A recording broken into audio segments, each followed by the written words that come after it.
We're on to the next chapter, Ivy Day in the committee room. It's my favorite chapter in the book. I don't know why. It's just something that resonates with me. And we begin wondering, well, what's Ivy Day? Well, it's an anniversary. We're going to have to find out which anniversary it is and what the results of that event are. We have a caretaker of a building named Old Jack who's raking the cinders of a dying fire. Fire equals enthusiasm, passion. It's a dying fire, so the enthusiasm, the passion, the interest, the commitment is dying too. And it's getting colder. And the room is dark. And a man is sitting by the fire. He's got an old man's face. It's bony, it's hairy. His eyes are moist. And the caretaker, Old Jack, says, "That's better now, Mr. O'Connor." Mr. O'Connor is our central character. This is our character now, maybe in his 50s. Mr. O'Connor is a gray-haired young man. Gray hair and a young man. His face is disfigured by many blotches and pimples. I wonder why. And he's brought out a bag of tobacco and poured some into a cigarette paper. And he rolls the tobacco meditatively. And then he unrolls it, and he rolls it, and he unrolls it. He's got some indecision. But we're not sure what the indecision is about. Finally, he rolls it, and he lights it. And he's got a pack of thin pasteboard cards in his pocket. And those cards are to be handed out because the job he has now is to campaign for a political candidate. We'll find out the candidate's name. But he's not out doing it on this wet, rainy, windy day. He's sitting in this darkened room by a dying fire, and he lights his cigarette with one of those cards. So how enthusiastic is he about the candidate he's working for if he's using the cards as matches? Now, he is working for a man named Mr. Tierney. That's the candidate. We'll find out his nickname later. And he's supposed to go out and canvass part of the ward. Canvassing means you go door to door and you ask people if they'll vote for your candidate and try to get them to commit to your voting for your candidate. But it's not going so well, and the weather's lousy, so Mr. O'Connor's decided to stay indoors. Old Jack now begins to talk about his son, who goes about boozing. And O'Connor listens to the story, doesn't seem very interested in it. Jack says he's old. I'd like to change his mind for him. I'd take a stick to him and beat him, but that doesn't seem to do any good. So he's powerless. So we have the idea of powerlessness in the chapter. And this kid's drinking foreshadows what's going to happen later in the chapter. "Well," said Mr. O'Connor, "can't you put him to something, get him a job?"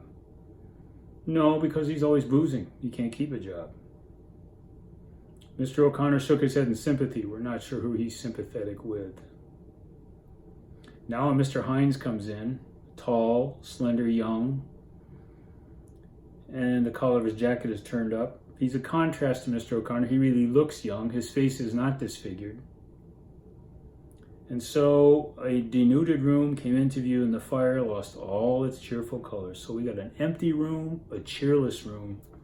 And on the table of the cheerless room is a bunch of useless paper, which we saw earlier in the book. These guys are working for this candidate. What's their motivation? Well, it's not ideals, it's not belief, it's not faith, it's not discipleship or anything like that. It's money. And they can't even get that. They're not loyal, they're just waiting for money to be paid. They start talking about candidates. The other candidate is Colgan, and he's a working man. But what's the difference between a good bricklayer and a bar owner? Well, we're not really sure. One's a working man, they're both working men, but one man is an honest man, and the other one, well, we're not so sure. They'd like a candidate who's interested in the working class, considering they're working class people. But it's labor that makes everything, says Mr. Hines. Working man is not going to drag the honor of Dublin in the mud to please a German monarch. Okay. Apparently, the king of Germany, the emperor of Germany, is going to visit Dublin. Or maybe the emperor of Germany is now the king of England, or related to the king of England. And there's supposed to be an address of welcome when this monarch, this king, arrives in Dublin. And they're wondering if their candidate is going to be able to deliver it, and his name is Tricky Dicky Tierney. Tricky Dicky Tierney. Well, you can't trust somebody who's tricky. And that's what this guy is. And then says, Heinz turns down the collar of his coat and displays an ivy leaf in the lapel. And somebody says, if this man was alive, we'd have no talk of an address of welcome. And one of the other men says, Musha, God be with them times. There was some life in it then. There's no life in it now. So if there's no life in it now, it must be lifeless or it must be dead. We're campaigning for a candidate named Tricky we can't trust. And who was this man that had life in his movement? Here comes Mr. Henchy, the henchman. No money, he says. We're not going to get paid in money. Who'd you call on? And how did it go? Their efforts, at least Mr. O'Connor's, haven't been that intense. I won't tell anyone. There aren't commitments from the voters. I won't tell anybody who I'm going to vote for. And so they leave it at that. But they start talking about who they're working for, and they say he's as tricky as they make him. And they remember his father. His father, who on Sunday morning always had a bottle of alcohol hidden somewhere when the bars were closed. And so his following was based on, you got it, alcohol. People followed him because he had the alcohol. Not because of ideals or belief or any of that. Henchy doesn't want to go home. He says the bailiffs will be waiting for him. Apparently he's in bankruptcy, so we have to talk about bankruptcy. There's bankruptcy of money, but there's also a bankruptcy of ideals. And these men have no ideals to work on. They have no ideals, no faith, no enthusiasm. They are bankrupt emotionally and idealistically. And they begin to distrust each other. Talk about, why are you indoors and I'm outdoors? What brings our friend in here? What does he want? Well, okay. They go back and forth. They wonder if Mr. Heinz is a spy. They're turning against one another in a small way. And that's not good for any political movement.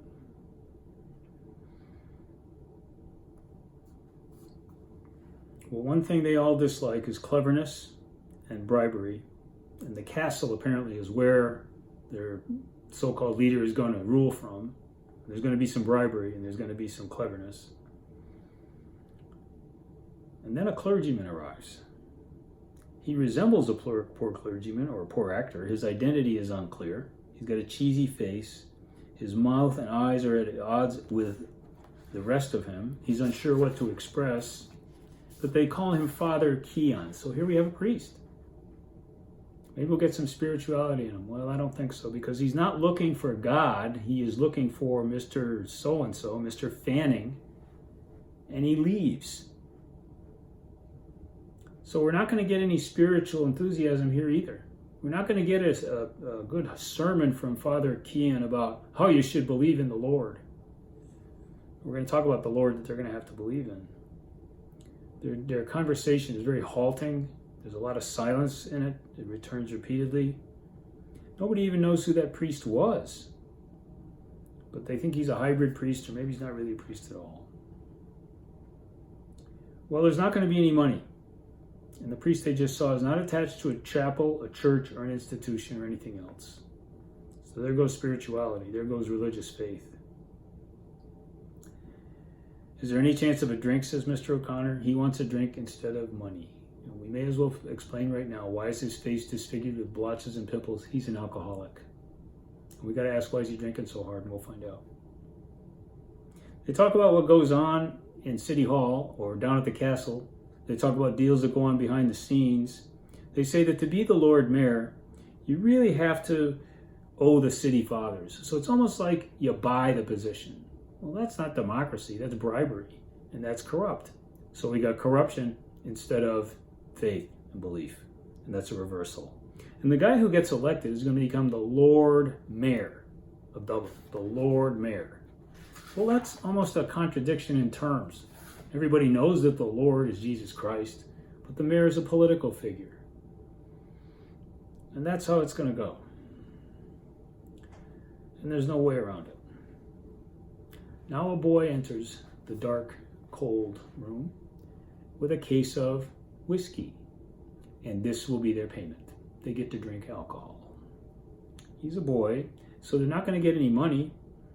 And the bar that sent the alcohol, probably Dickie Tierney said, send these guys some booze. They want the bottles back. So they don't even get to keep that. There's no corkscrew either. Well, Mr. O'Connor, who's an alcoholic and has opened a lot of bottles, says put the bottles by the fire and the corks will pop. And one of them says, it's better than nothing, says Mr. O'Connor. Well, yeah, but it almost is nothing that they're getting. They're not getting money, and they're not getting any belief or any faith. The boy came back with the corkscrew. The old man opened 3 bottles, was holding back the corkscrew, and one of the men says, would you like a drink, boy? If you please, sir, said the boy. And so the boy gets a bottle, and he takes it, tilts it to his lips, and he gulps it down a few gulps, and one of them says, well, that's how it starts. That's the way it begins, said the old man. I'm getting, irate here. Well, what did you expect? You're enabling the boy to become an alcoholic by giving him alcohol to drink and telling him, okay, go ahead and drink it. So if he becomes an alcoholic, guess what? You're partly to blame. And you say that's the way it begins. Now we know that old Jack is upset because his son is drinking. Well, maybe old Jack drank, and he saw his father drink, so he drinks. And yet these men, after they take a drink, are satisfied. So it doesn't take much to satisfy these guys, does it? One man is still out in the wind and the rain, Mr. Crofton, canvassing, campaigning for the candidate, unlike Mr. Henchy. And he criticizes them. Is that the way you chaps canvassed? And Crofton and I out in the cold and rain looking for votes? So they argue a little bit. Again, they're turning against one another. They're not united. But Crofton sits down and he's silent. O'Connor, or Crofton, has been a canvasser for different men. Wilkins, the Conservatives, but the Conservatives withdrew, So he's not really loyal. He's just a professional campaigner. So he'll campaign for anybody who will pay him. That's not loyalty. Now, the way you get to somebody to vote for is you talk to them. You go through this verbal banter thing and you talk back and forth. And will you vote for a candidate? And here's why you should vote for a candidate, and so on and so forth. And you get a commitment. But you don't talk about ideals. Truth, justice, collaboration, equity, generosity, kindness. You don't talk about those things. The king's coming here, the King of England, will mean an influx of money into this country. The citizens of Dublin will benefit. Okay. Yeah, the economy around here probably isn't so hot. And maybe the King of England coming here will boost the economy and bring some money into the economy. But does the country need money? Or does it really need a spiritual, enthusiastic, charismatic leader like it used to have? We got to find out who it is. And we do. Parnell's name comes into the story. Parnell. Okay. Well, they talk about the king. So instead of getting an enthusiastic leader who's Irish, that they really care about and believe in, they're getting a foreign king who is an ordinary knockabout like you and me, fond of his glass of alcohol, and he's a bit of a rake. He likes to fool around with women. That's what we're getting. Poor substitute. Do you think now, after what he did, Parnell was a fit man to lead us? And now we find out what day this is. This is Parnell's anniversary, said Mr. O'Connor. We all respect him now that he's dead and gone. Remember my lecture at the beginning of this book. Charles Parnell, charismatic, energetic leader, powerful, trying to get Ireland its independence from England. Almost has it there. Until he meets a woman, Mrs. Kitty O'Shea. They start a relationship. They get caught. The Irish people all turn against him. He dies. And here's this line here. We all respect him now that he's dead and gone. And if I'm in the room, I'm going to say, well, okay, that's pretty dumb. You should have respected him while he was alive, while he was working. Just because he makes one mistake, you all shun him and turn against him. And he dies. Basically, you killed your leader by your stupidity to these stupid ideals. Okay, made a mistake, but he was going to bring you your independence. And so you deserve to be where you are. You deserve to sit in a dark, getting colder room with no ideals and no belief because you turned against your leader and he's gone now. So don't give me that we respect him now that he's dead and gone. You should have respected him while he was alive and well. Heinz comes back in and they want somebody to read a poem. Go on, said Mr. O'Connor. Fire away, Joe. They want Joe Heinz to read a poem he wrote. Well, he can't even remember what he wrote, so I guess he's not very interested in it. But he clears his throat and begins to recite it, and he recites his own poem, The Death of Parnell. When he's done, there's a sequence. If you look at it carefully, it happens in the following order. First, there's silence. Then there's some clapping. Then everyone takes a drink. But there's one man in that group who is hiding his emotion. Paralysis again. Good man, Joe, said Mr. O'Connor, taking out his cigarette papers and pouch to hide his emotion. It's Mr. O'Connor who's hiding his emotion. Well, Mr. Crofton said, a very fine piece of writing. But the thing is, it was not a piece of belief. Why is Mr. O'Connor drinking heavily? Why is his face disfigured? Because his leader is dead and gone. And he's grieving terribly. And he's not over it yet. He may never get over it. And Ireland has no leader to take it to independence. It has a foreign king who's going to visit, or we've got a corrupt, tricky politician trying to be the Lord Mayor.